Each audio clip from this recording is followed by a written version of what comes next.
touch anything. It's the greatest find yet. Nothing compares to it. But it's definitely something you should hear. This is The Real Deal with Larry Lawton. Welcome to The Real Deal with me, Larry Lawton. I have a great show today. I have on my show as a guest Lake St. Louis Police Chief Chief DiGiuseppe. He is my police chief, and I say that because that's the department that changed my life by not just giving me a honorary police officer, a title, but me believing in law enforcement in a positive way. Welcome to the show, Chris. Thanks, Larry. I appreciate it. Good seeing you. Well, you know, we know each other very well, so we debate so many issues whenever we're out, and we don't hold anything back with each other. That's right. And we want this show. I want to talk about a few police incidents. Okay. Now, I have my view. You don't know them, which is good. We are in Lake St. Louis right now, people. Right. I am here at Lake St. Louis, and the chief honored me with his presence for the show as himself. He's not representing the city, just to let everybody know that. Now, as a law enforcement officer, Chief, give the audience a little bit of your background, like how long you've been in law enforcement, where you're from, that kind of stuff. Yeah, so I've been in police work for 33 years. I was actually the assistant chief of police for 17 years, and I've been a police chief for 8 years. So, did you go to college for it? Well, I did. Yeah, I've got an undergraduate degree in human resources, and I've got a master's in business administration. I've been to countless trainings. I'm a graduate of the FBI National Academy 215th session, graduate of Northwestern University School of Police Staff and Command, and you know this, Larry, with police work comes thousands of hours of training. You got to train, you got to make yourself better. And I think what people would need to know is you were also mentored by a mentor of mine in law enforcement. I think that is the biggest positive I could say. You know, the former chief, Mike Force, I just saw him too. Yep. Just a great guy. And do you know what did you know what made me really be positive towards your department? Do you know? I would assume that Mike, when we met, I don't know if everybody knows the backstory of that. Mike and I had written a couple books. We had a publisher that actually did the printing on Larry's book. And I don't know if you even remember the story, Larry. It was Mike and I were out there doing all this media, and we had somebody that interviewed us, and I feel bad that I can't remember who it was, but they said, you got to meet this Larry Lawton guy. And then we said, well, tell us a little bit about Larry Lawton. And they said, well, he's a felon. He's a convicted felon. Is that the first thing they said? Yeah. Well, I mean, so they're like, he's a convicted felon, and he robbed jewelry stores, and he got caught, and he this and that. And so, I mean, they go on, we're like, we're cops, right? And we were like, why would we want to meet Larry Lawton? And it finally ended. He goes, no, he wants to make a difference. He really wants to make a difference. He's got a big heart. He's out there. He's got this program that keeps kids out of jail, younger people out of jail. His program is this effective. And we said, yeah, we got to meet this guy. You know, it's funny because it made me smile. Mike Force, the former police chief, I really got to like the department because him and I smoked a couple of joints together. And no, we did not. Everybody. Okay. Now you knew that was coming. I said I was going to be bringing the handcuffs in. As soon as Larry stepped out of line, I was cuffing him, taking him away. Click. There we go. That would have been it, folks. No, Chief Force told me a story. Now, Chief Force and I obviously are communicators, as you are. Yeah. And what makes, I think, the most important part is perception, is reality. But he told me the story in your department, and you know it very well, about him giving the award out and how community policing is more important. And it's how you do it. It's how you connect with the community and not just the rest of the community and help the people who need the help. Yeah. Look at policing first, as what every police car says, but most of them don't do. Here to protect and serve. Well, see, and Larry has different perspectives on this. Is where we go to battle. What Larry says, and most of them don't do it. In my world, most of them do it. I didn't expect anything different. The experiences that I have with law enforcement is the overwhelming amount of police officers, and this is from my perspective, are good, decent people that go out there and try to help people. That's our mission. That's our mission. If it's not, it should be your mission. That's what you're supposed to do. But I have seen, it's like I've told Larry, I have seen cops that are the most compassionate people, most empathetic people go out there and change people's lives, and they don't tell anybody about it. You don't hear those stories. And Larry's had some circumstances where he's seen that there hasn't been good interactions with law enforcement. And so we have perspectives on it, and it's based on our experiences. But aren't we a culmination of our experiences, Larry? True, but, and I get why you say that. Obviously, that could be political. I'm not going to get into your political. You'll never lie to me, and I know that. I won't lie to you. And I won't lie to you. You know that. I'm just telling you my experiences. And that is good. And most of my experiences are good. Yeah. Even though I was arrested by the FBI and listen, when the FBI guy arrested me, Matt Mullen, he just passed. Nicest guy. When they raided my house with the helicopters, and they didn't even tell anybody in the city because I had the police department locked down. Meaning, after we made the city a strong mayor city, we appointed a chief that was ours, if you want to call it that. So I understand the corrupt world, and I'm not saying right or wrong. It's just what it was. That's the mob, and that's the way we did things. Right. And so I get 100% when he arrested me. I was sitting. They had a warrant in my house. I had a 9-foot oak bar coming off of a pool room. I had marijuana, maybe 2-3 pounds, nothing big, probably a couple of ounces of cocaine on it, and bookmaking equipment. Okay, that's big. I'm just saying, Larry, in my world, that's kind of big. But it was like, that's 2-3 pounds. That's not that big. My buddy, he did, it's not that big. My buddy who comes on the show all the time, our whole audience knows, he could quote 100 keys. So, I mean, he's big. Okay, you set the bar here for me. Okay, now you explain. Chris, we're not worried about the guy smoke a couple of grams, a couple 8 balls or whatever. We're not. But my point being, the FBI at that point didn't even touch that stuff. Obviously, they had a warrant for jewelry, any scales, excess cash, and they didn't catch 50 grand. I had to save up. So I get exactly what you're saying, but I had respect for those law enforcement. And it's not because, listen, my job was as a criminal and their job was just to catch me. Right. And I still, listen, I now, and you know this well, I hang out with judges, chiefs of police, because we're all human beings. Correct. And we will sit around and talk about how, wow, Larry, I could have been with you. And they'll tell me the real stories after a few bourbons, and we're sitting around a fire at a hotel, and there'll be 6 of us, and we're lit my cigars, of course. We know everybody, the Crooked Diamond. And let's thank Oliva Cigars. They are the sponsor of our show. They're great people, too. Back to us. So they open up as human beings to me. Right. So I do know what you're saying, but I also know how law enforcement, in my mind, has that blue wall of silence. And you'll say, yeah, it used to be. It's still there. They just, I'm going to give a story, Chris. Do you ever hear of the Kissimmee Police Department? I know the city of Kissimmee. I know where that's at because I visit Florida. I've been Orlando. You have kids. You've been to Kissimmee. I go to Disney World. Yeah, absolutely. They just, I think August of this year, they had to get rid of 10 more officers, and they're not a big department, and corruption from the top down. Now, I'm not judging. You do know about the police department in Florida, Christmas, who had KKK officers. Let me lay it out for you, Larry. If there's corruption from the top down, then you need to get rid of the top down. If you don't have the ethical values to be... think about this. I go to the police academy. I get out of the police academy. I go to work. I put my life on the line. And I'm risking my life. I'm telling my family when I leave the house, I might not come back. That goes for every job. No, but listen to this. Do you think that I want the guy next to me or the gal next to me to be corrupt and make me look bad? No. But I don't want that. And that's what I'm saying. If we have bad cops or if we have bad leaders or whatever, then we take action. But I'll say that with every profession too. You know what? We have bad people that are unethical. The difference between our profession is we're given a lot of authority. We can take people's freedom away, and there is a responsibility that goes life. Or life, but there's a responsibility that goes along with that. And you need to have the right values, the right ethics.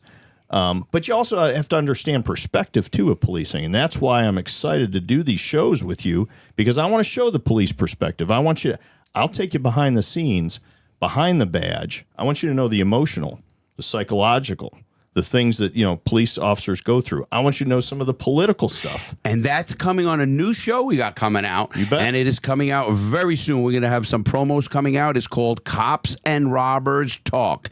And it's copsandrobberstalk.com. And you're going to be able to find this show everywhere. Absolutely. Chief and I are going to talk like this, and they're going to get deep. And, I have a lot of respect for Chris and his department. And I am not scared to talk to anyone, but I give Chris the more respect, not only because I know him, because I know where his heart is with his community and why he wants to do what he does. Right. There's a difference. He talks about he has to have the right ethics and stuff. Well, I keep calling him the rarity, and he says I'm not the rarity. I'm we're going to debate that more because we're going to talk about departments, and we're going to talk about how they go and what you would know that I wouldn't know, and why they do certain things. Sure. So this is going to open up some people's eyes. Yep. And again, I want you to show, it'll be in the links below and everything, the show Cops and Robbers Talk. Cop and Robber Talk. I think I got that right. Copsandrobberstalk.com. There you go. So now, Chief, I'm always honored to do this, but I'm going to ask the toughest question in the world. Sure. Have you ever did anything illegal or not against the rules as a police officer in 33 years? Against the rules as a police officer? Yeah, of course. Yes. Give us an example. Don't say you didn't lock the door to the car when you were supposed to get out or something like that. No, I mean, when you say have you done anything against the rules, you're talking about policy. Have I ever broken the law? Sure, I've gone over the speed limit. Right, I forgot to signal. You're right. I mean, we can whittle all that down. Have I ever abused anybody? No. Have you ever seen somebody abuse somebody? I've seen people who have. Not physically, but I have seen people who have not treated people correctly, right? You've never witnessed or known about in 33 years that cop's the one that beats known ass. about. I've known about and you didn't witness, because if you witnessed it, what would you do? You got to stop it. I mean, if you witness it, you got to stop it. But I'm going to tell you, too, that the culture is a changing culture, too. Okay? I mean, look, there's no secret. If you go back into policing. And I think a lot of police leadership and administrators will say, years ago, there were. No, you're good. You're good. Yeah, it's the real deal. You can do anything you want here. Years ago, I mean, no, were there police officers, were there police departments that abused people, that were heavy-handed, so on and so forth? Yes, there were. There's also police officers that save people's lives, that help people, so on and so forth. But as a culture, it really comes down to what is our mission. And our mission is to go and help people. And you know what, Larry? I don't have to abuse people or hurt people to help them. But if I arrest somebody, and I can arrest somebody without using too much force, using excessive force. When we talk about use of force, we always ask two questions. Is it justified? And is it necessary? Monday morning quarterback is easy, though, Larry. I put you in some of those situations. I put you on a shooting simulator, and it's always. I did it. I went to Glencoe. Yeah, when I was in the Coast Guard. Was it eye-opening? Oh, I was a kid, and they still had that back then. Way back then, they had that. Yeah, People didn't know that. I think we're gonna do a little trip over to shooting simulator. We're gonna put Larry on one of those modern days. I can't touch a gun, and you're not getting my fingerprints on a gun, Chief. Won't be a real gun. Okay, if it's a BB gun, no firing pin. I don't think there's a firing pin. I don't think. We'll find that out. We'll find that out after we get Larry in to talk to the FBI agent. But Chief, here's where I look at my audience, and they know. Listen, I am very straight up about law enforcement, because a good cop needs support. Yeah.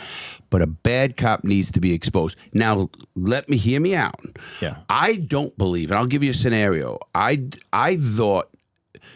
Do you know about the Derek Chauvin case, of course, with George Floyd? Yes. There were 3 other cops that were involved in that federal lawsuit. Right. One got 4 years. The others got, I think, 2.5, and of course he got 22.5. Right. I got pushback on this, from chiefs. Yeah. I interviewed a chief of Palm Bay at the time. Yeah. Good guy. Actually helped him implement and convinced him about body cams. Right. And he said, "No, Larry, you're wrong. If you see what was going on and you didn't do something as that officer, you become, to stop that, then you do become culpable, and those people should be held accountable." You do become culpable. I think you got to take in consideration. And here's the problem with a lot of these cases. But in that case, just to stop it. Because people bring those cases up to me, and I always say, look, bring me everything. I want to see everything, because what I don't see is I don't see everything the jury sees. I don't see everything the grand jury sees. I don't see everything the judge sees. I need to see all that stuff. When you see a tape, I do see a tape. Yeah, I see a tape, and I can come to a conclusion, and we'll talk about that. But what I'm saying is, when you say, "Hey, we got the rookie police officer that's here," that do you? And I don't know where this came down criminally, because I do, but that's okay. The rookie police officer, is he going to go through? Just came out of the police academy. Is he going to go stop those other police officers? A training officer. Is he going to go stop him from doing what he's doing? I don't think so.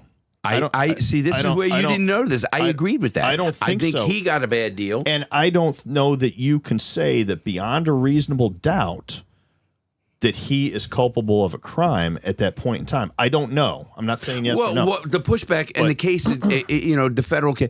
Listen, but here's the thing.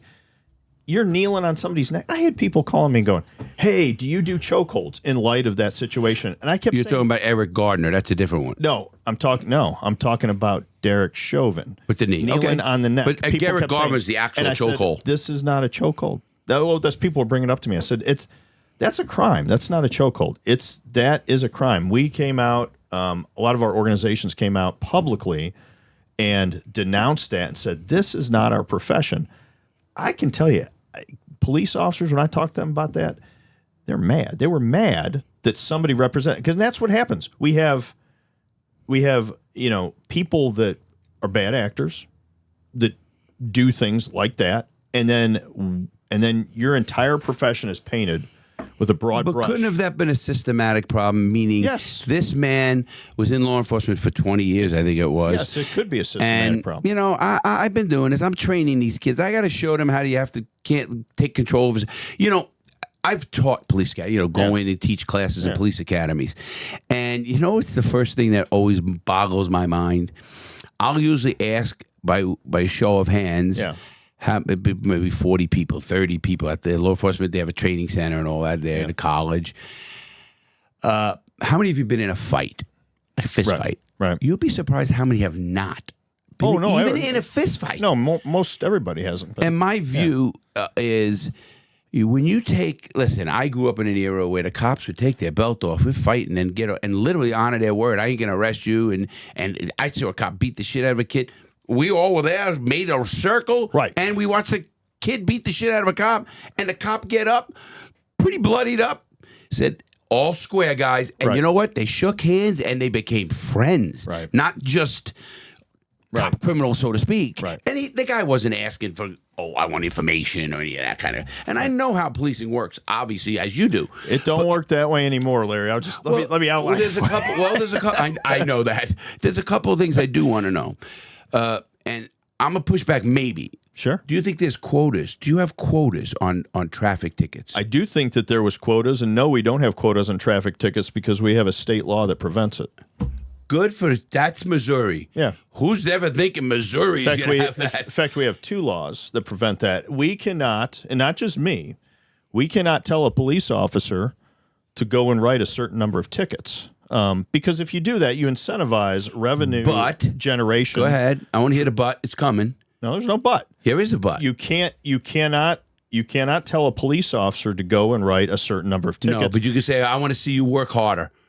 Guy comes in with tickets all the time. Hey, the guy's working. No, you can tell them that they need to go make traffic stops because I need to form a deterrent. I need to form, and I'll see if you agree with me on this. Don't shoot me. This is a yeah. I left the cuffs in the car, but next time I'm bringing her to the show. But think about this. I agree with that law. I agree with that. We shouldn't have quotas. We don't need. We're not a revenue generating entity to where we're going to write tickets. So many people will tell you different, even lawyers. I know, but I mean, what I'm saying is we have 2 laws that prevent that and prohibit that.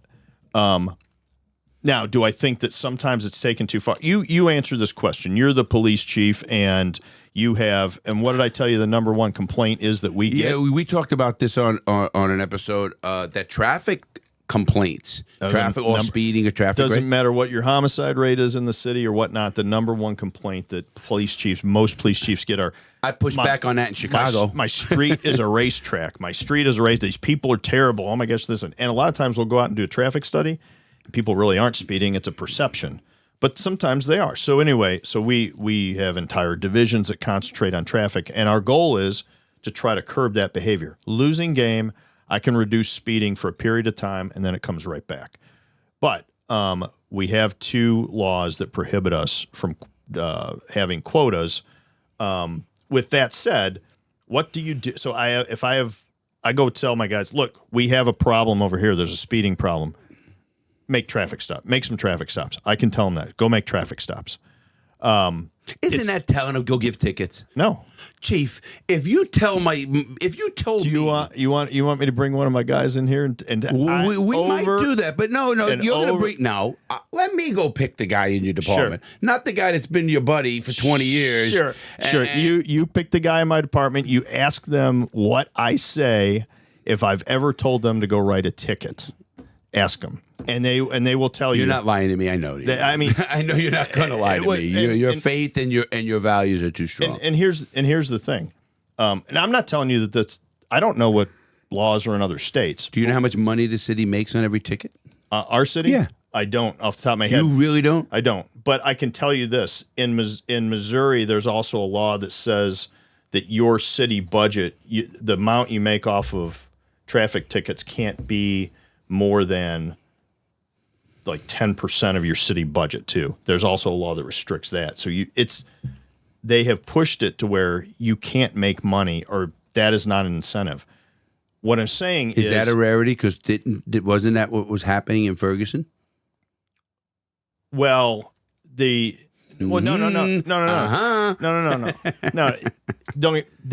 was always been a percentage that you can't go over. And this is a lesson learned in making laws too. And then there was other law that came in after Ferguson. They had I don't want to indict any city, whatever, but because there was more than one. There was a couple. I think there was problems with a couple court systems. Okay, with and. Once they put a foot on a kid's neck or somebody's neck who doesn't make it. I'm talking about that. I'm talking about you're talking about traffic tickets. What? Traffic ticket or bullshit stops or whatever. I have talked to judges, municipal judges, where there's an abuse of the system, right? You're taking advantage. I had a judge once tell me, went into municipal court, and he's like, I had this guy that was coming back for 10 years because he could only pay $10 off on his fine, and they kept re-upping it every year, right? That's BS. If the guy's coming back in paying it every year, he's not a repeat offender. Get rid of the case. He's already paid way more than the original fine was off. So there was abuses in the system. Well, state came in, they passed this law to try to remedy this, instead of going to those individual courts and taking sanctions and actions against them. And I'm a proponent of that. Don't change the entire system if the system's not broken. Go find out who the problem is. Take care of that problem. If it's a systematic issue, then take care of the system. You were asking me about, do you think it's a systematic problem? Derek Chauvin. I think that it may have been a cultural problem. So in other words, when I looked at, when I saw the video, and you saw the video, do you think that's the first time that's happened? Not that week. Okay. So the culture that's there, when you look at the other police officers there, you think that a new hire training officer is going to go up and stop that? But let me ask you a question then. Should the police chief be fired? Maybe. Because when you have a culture, Maybe. I'll give you a rundown. Do an investigation and tell me if that culture. They quoted policy in there, right? It's our policy to do that, and I don't. I'll bet you it wasn't the policy to do that. I bet it was an interpretation of the policy, unsaid rule. But that's something what like that. Well, if it's the policy that you're going to hold people down when you're trying to cuff them or what, I don't know what that. I don't know what they were quoting. Let me see that policy. Is it a bad policy that was set? Did the chief set that policy? Who set the policy? Then there's consequences to that. Or is it an interpretation of the policy? Is it culture that said, hey, this is okay? When I watched it, what I said was, that's not the first time that's happened. So you've got a culture of this. This is a confidence that's built up and stuff like that. So you might have a systematic problem. But here's the atrocity too. You have somebody die. Anytime somebody dies, it's a tragedy. I ask you a question in this department. If somebody dies in the hands of a police officer, whatever, in the car, by whatever, anyway, who does the investigation? Well, if it happened with our police department, I mean, it's just like officer-involved shootings. We bring in an outside entity to do the investigation because we want an unbiased investigation. 100%. And it's not just that we want an unbiased investigation. In this show, in our show, we're going to talk about optics. We're going to talk about politics, things that people don't want to talk about. But, optics is a thing. And it doesn't look good. It's still not the right thing to do. I think it's the right thing to do to bring an outside entity in. But it also doesn't look good if you don't bring an outside entity in because you need to have an unbiased And do you know how many sheriff's departments and police departments actually don't? They do their own investigation and actually will refuse. In the state of Florida, I actually don't know that number because everybody around here brings in an outside. In Florida, it's a little bit different, but that's here nor there. I look at police departments and say, do you know about First Amendment audits? Okay, these are people who go around and test police departments, test cities on how to interact.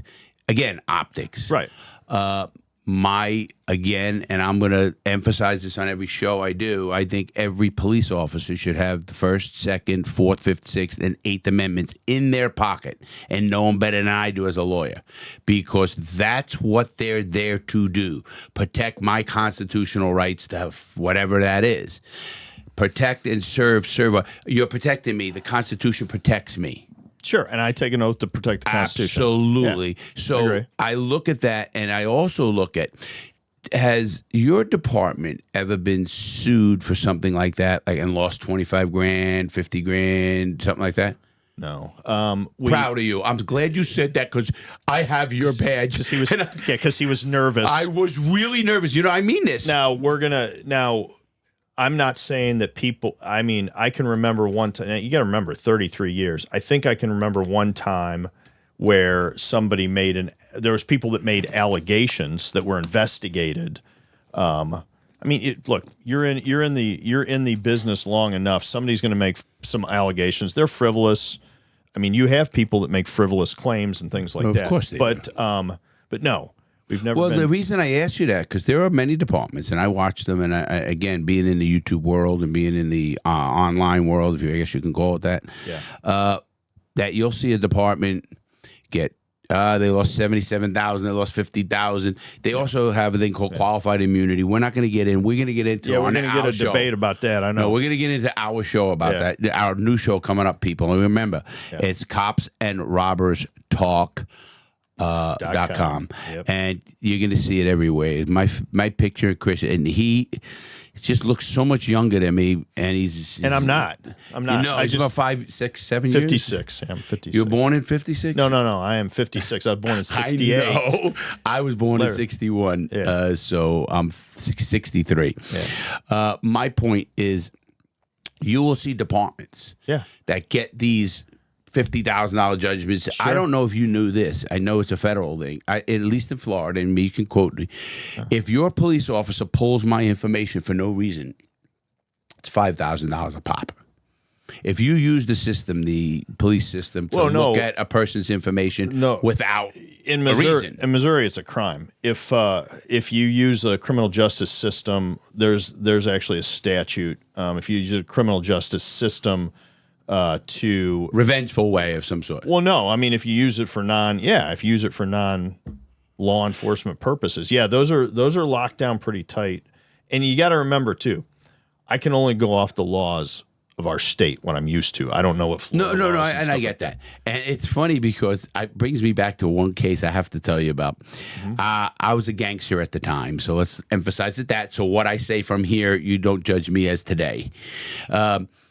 We had a cop in New York. I don't know. I knew a guy named Ep303 and Caracappa. There were two cops that were working with the mob and literally murdering people. Moved to Vegas. You can look them up, people. I didn't know. I knew one guy who come in occasionally. Didn't know what he was doing. Yeah. He was with Gas Pipe and Lucchese's, and I can go into all that. Well, we had a cop. He was a 5-year cop, 4-year NYPD cop. This is way back. And he used to come and get drugs off one guy, do stuff, do coke, do little stuff. And really nothing. I wouldn't even call the kid an addict or anything like that. Okay. But he comes up to me one day and he says, "Hey, La, can you lend me $300? I go, "What do you need it for?" Because if it was for drugs, I was going to say no. Right. He goes, "I need it for uniforms. We got something coming up," and whatever it was. And it was totally legit because he could have got money from any of us, and I wasn't sure. We didn't charge him interest because what he used to do is if we needed a plate number pulled or something like that, he would do it. Because back then they were doing a lot of robberies on bumpers. The Cadillac bumpers were worth a lot of money, like $2,000. So people were literally robbing bumpers. Okay. The Cadillac, you remember the old chrome bumpers? Yeah. Matter of fact, one guy robbed a chrome bumper off our boss. They sent me, and when I got him, he's lucky, but now he's working for us. Right. He's robbing, I remember reading that. Robbing That's right. bumpers. But a couple other things. But what happened was he writes down Larry Florida is what they call me. Larry Florida, $300. Well, that night, he's partying. I'm gone already, whatever it was. He goes home with a girl, didn't live far from the club, and he's getting oral blowjob in my show. I think I could say no. I probably can't, but I think Larry, one word. Family atmosphere. No, my show. Oh, it's your show. Okay. No, we put no under 18. No, it is. He goes home. He's getting oral sex from the woman and blows her brains out while he's doing that. Walks downstairs. He lived in an apartment building not far and waits for the cops because of the sound. And they come. This was the officer? Yes. Yeah. He got off as mental. I mean, obviously, you got to be mental as hell to do that. I mean, but besides that, so I get a phone call, and it's the DTs, people to let the audience know DT means detective in New York. So it's the DTs, and he says, "Hey, lad, who's this? Hey, what do you want?" Now, we kind of know them. They know who we are. And you in town? No. Never say I was, even if I was at that point. He goes, "Well, we want to talk to you about something." I said, "You coming to get me? Let me know." Because when you're in my life, you were doing illegal things every day. You really didn't know what you were getting investigated or whatever. Right. Call my lawyer. He says, "Lad, you know the drill. Go in when you go back." Because they didn't say they were coming to get me or anything like that. And they said, "We need to speak to you. Don't miss it. When you're in town, we want to see you." And I was in town every 2-3 weeks anyway, maybe once a month. I had a kid at the time, young son. And I also was doing business, of course, up there. So I walk in. It's in the 6-8 precinct, and I go up. They told me who it was. They send me up. They have a cop in New York, at least. They have a precinct cop. They call him. They have not only the desk sergeant. They have a cops that's his beat. They have beats. Right. His beat's the police station. So he's out in front of it, and nobody shoots up a police department or whatever. And he escorts me up to the detective's office, and the detective says, "Hey, lad, how you doing?" "All right, what's the deal? Just let me know. I get the chills when I'm in these places." He starts laughing. He goes, "Okay, what about this?" And obviously, what information was he giving you? I start laughing. He goes, "You think this is a funny thing?" I says, "Yeah, I know what you're talking about. I gave him $300 for uniform. Investigate all you want." I know that was it. 'Cause I understand the law so well. You say nothing to a cop, and you never let a cop in your house, ever. Because they have the line of sight law. If he sees something in there that could be something. Let me pause. No. This is previously he let the cop in his house. Oh, now we party together. Okay, We smoke a little weed. No, I'm only kidding, guys. I don't know who you're hanging out with. I only joke with the chief. And what happened was we had a rapport. Right. That there was a respect issue. It was a cat and mouse game. It was what it was. Right. And that's why to this day I never hated people who arrested me or even the guards. If you know my show, I have on my show a guy named Massey. He was the guard that actually guarded me. Did shows, and I used to give him pasta, taught him how to make prison pasta. And he finds me. His daughter says, "Hey, Dad, you know that pasta you make? There's a guy that makes it on YouTube." And he goes, "Who?" Shows him the video, and it's me. He goes, "That's who showed me." He says the whole story on my show. We connect. He was always a stand-up guy, meaning he wouldn't let you do, escape or anything stupid. Right. But he wasn't an asshole. He did his job. He ends up going to jail himself for a year because he was the union president. He brought in creatine and cigarettes for somebody for money. He did it, and I know the reason. He was on my show. You should listen to it. Okay. He brought it in because he was getting his mom cancer treatment, and he couldn't afford it. Needed money. And he didn't bring any hard drugs, anything. And I'm not saying right or wrong. Obviously, it is. Right. But did you know a guy 6 weeks before him in the same prison gets fired for it, bringing in heroin? He goes and does a year in jail in federal prison, because he was the head of the union. And the administration and the union were bucking heads. I find out so much stuff of how wardens work and the corruptness of the system. Did you know a warden gets an actual in federal system? The wardens get bonuses for cutting money. And that shifts. He was fighting because he's the union. They put in unsafe positions, have one guard on for over the amount of guard. All the things that they would do, and because the warden was getting bonuses. I was flabbergasted. And the prison system is foreign to me. In fact, I can tell you, not me. Not you. I can tell you too. Like the environment that you described too, like when you were a kid and interacting with the police department, has not been my experience in law enforcement. Is that because it was the Midwest? But you're from Jersey. No. My father was from New Jersey. My mother was from Ohio. I was born in Cleveland. I grew up here. Cleveland. Yeah, I grew up in St. Peters, Missouri here from the time I was like 8 or 9 years old. So I grew up here. Right. So you can't tell with my accent that I didn't. You didn't. You're not from Cleveland.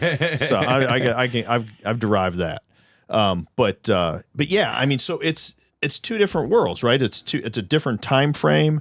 When you were in the mob, when you were interacting with the cops, it's a different time frame. It's in a big city in New York. It's a different culture of policing. And I'm not saying that some of that culture wasn't in our area in St. Louis, so on and so forth. I just have my experiences. And then if you go talk to a police officer from a large city, they're going to have different experiences and such. How can you have standard policies? If you have such a difference in, of course, urban and country. Well, what do you mean, how can you have standard policies? I'm not talking about the law, but police policies, or what you will, let's say, arrest somebody for or not arrest somebody for. It's hard for me to say, there can be blanket policies to change anything in law enforcement because of the difference. If you grew up in New York City, in the Bronx, in Brooklyn, like I did, it's a different environment than growing up in Jasper, Indiana, or wherever we are. You're talking you got policy, you got procedure, you got practice, and then you got culture. Yeah, but policy comes down from law. Listen, I became an expert on what they call the CFR. You know what the CFR is? No. The CFR is the Code of Federal Regulations.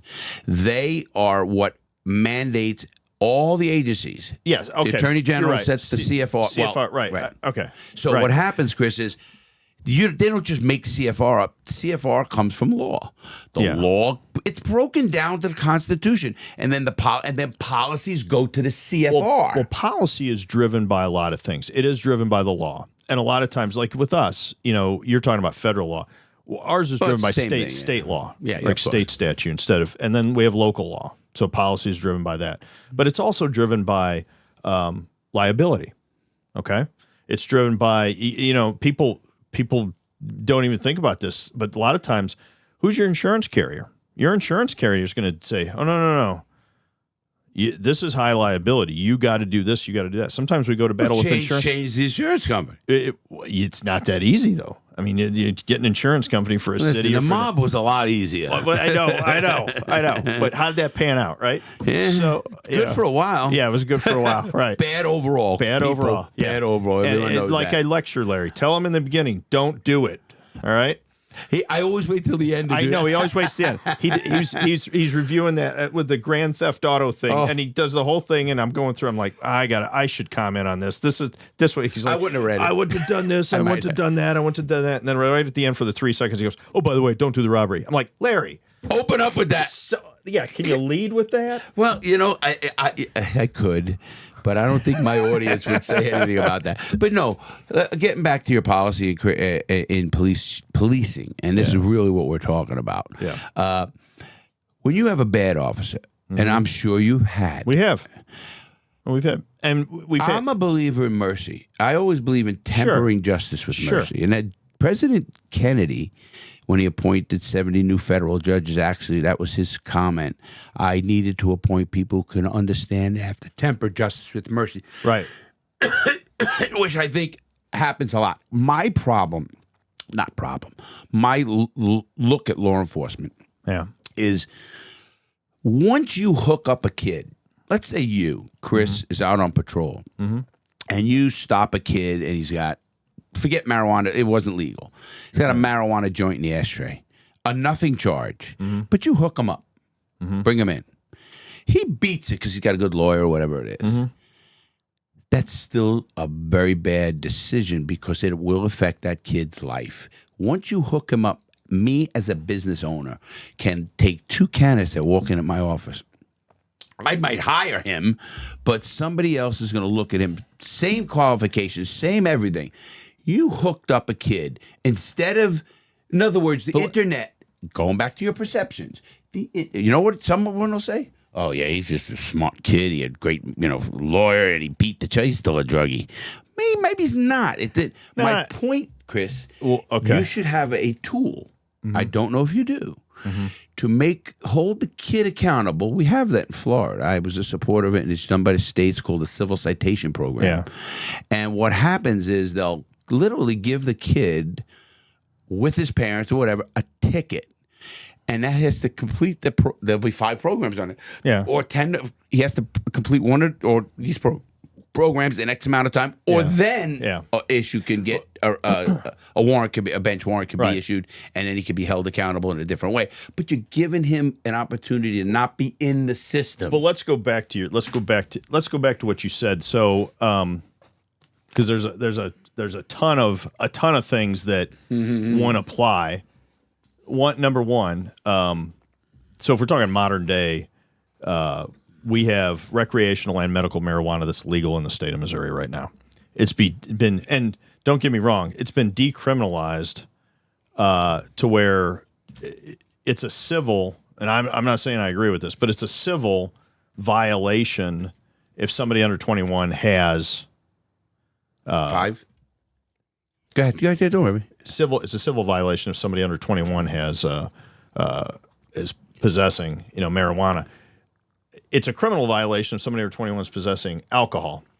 A lot of the decisions lie in the discretion. So here, what you're talking about is, or what you're saying is, I arrest. Let's go back to the days when it was illegal. So I pull a kid over. He's got a joint in the ashtray. It's marijuana. It's illegal. It's a misdemeanor, and I arrest the kid on that. I take him back. I book him in. Typically, it's a misdemeanor. We'd write him a ticket, let him go. He goes. But once you cuff him and he is arrested, I will find him on the internet. Think about that. I can find you. I will show you everybody you arrested. Oh yeah, it's very. And I'm not talking about hacking or anything of this. This is public knowledge. We have a system. And I'm not completely sure if it shows that. Because you were saying, like, employers go and they take a look and they do a background check. You do a background check. So first of all, that's going to be a misdemeanor violation. It's a Chris, first-time the clerk offense. of the court, I could tell if you got a traffic ticket. I can go into the system in Florida and Florida and look you up and see if you have a traffic ticket. I can see if you got a misdemeanor and you beat it. Who your judge was. I'm not completely sure if that works that way in Missouri. Okay. I don't know. Okay. I don't know. Well, the reason I only ask because I'm not. Because the reason I ask, I wonder if you train your officers or if you do enough with them to let them know use better. I hate to say more compassionate because I don't want to sound like I want to let everybody out. It's about, but I do to that point because I don't think it's that kind of punishment that changes everybody. It's about discretion, and really our goal is, and this has been my experience with law enforcement leadership, and this is my experience in our area. When it's about discretion, and what do we really want? We want whatever the bad action is not to happen again, right? We want to teach people, don't do this again. We want to try to protect people. So, you're talking about some misdemeanor crime. It's not even a crime in the state anymore, but you're going back to some frivolous misdemeanor. Gets me mad. It's not a crime in the state anymore. Chris, my point is, there's people I know, friends who have life sentences for that. Okay. Well, right. And we can talk about that. I know, we will That's some the other time. judiciary And we're going to like talk about that. I know I have to cut our show short a little bit. Okay. And Chris, first of all, it's always an honor to have you on. I want to have you on. I'm looking forward to doing our new show, Cops and Robbers Talk.com. It'll be all over the place. We are working on it with a great producer and everything else. And we need to educate people. And they're going to learn that I, as a bad guy, can get along with police, which I do. Yeah. And I will call out bad law. I'm a big supporter of people who hold others accountable. Right. Me too. Your job, in my mind, your biggest job in my mind is how you hire the person. Yeah, I mean that's the crux of it. I'm sure you're having a problem with that. It's the crux of it. Yeah, retention and recruitment. We'll talk about that next time because we do need some help. It is a good culture. It is a good. It's a good profession. It's an honorable profession. If we have bad actors, we need to get rid of them. But we need help recruiting and retaining. Thank you, Larry. And on the end of the show, everybody, I want to thank him again, but I want to really talk about on our other show, and we're going to talk about this, and our producer will understand how artificial intelligence is going to be policing us. If you haven't seen Elon Musk's new robots. We're going to have to talk about some AI. Absolutely. There's a lot we're going to go over and stuff. But I wanted to give a little bit of who I respect, people who I got my badge from, if you want to go. I don't even know where it is. It's on the wall. But, I mean, I don't even know if I have the card. I do. I think I have my new ID. Didn't you send me an ID not long ago? I believe we did. I think you did. With a new picture, because now I'm like svelte. Because now down to 240. Now he looks different, yeah. Yeah, beard, still bald. Yeah, that's right. But, Chief, thank you very much again. We're going to be hearing a lot from you. Our show's coming out. You'll come back on this show just to highlight some things. I think because it's not going to be as in-depth as the other show. Right. My show varies. We talk about crazy issues, have politicians on and stuff. I will say this is coming up. We have a new administration coming in. I want to wish them the best of luck. Absolutely. Because we're all Americans. Whether you voted for him or not, you should support our president. That is what we all do, because as much as I might sometimes talk about our country, we're not free, which we're not. Social Security is a social program. We can go into a lot of things, but it is the best country in the world. I still love it, and I will support it, and I will support whatever administration. Happen to be a good one, I think, coming in. Absolutely. Chief, thank you very much. Thanks, Larry. Have a great day, everybody. Check us out. This podcast, The Real Deal with me, Larry Lawton, sponsored by Oliva Cigar, and, of course, the new show coming out, Cops and Robbers Talk. It's going to be a really interesting show. Have a great day, everyone. Please stay safe and make good choices. Absolutely. Thank you. Thank you. Don't touch anything. It's the greatest find yet. Nothing compares to it. But it's definitely something you should hear. This is The Real Deal with Larry Lawton.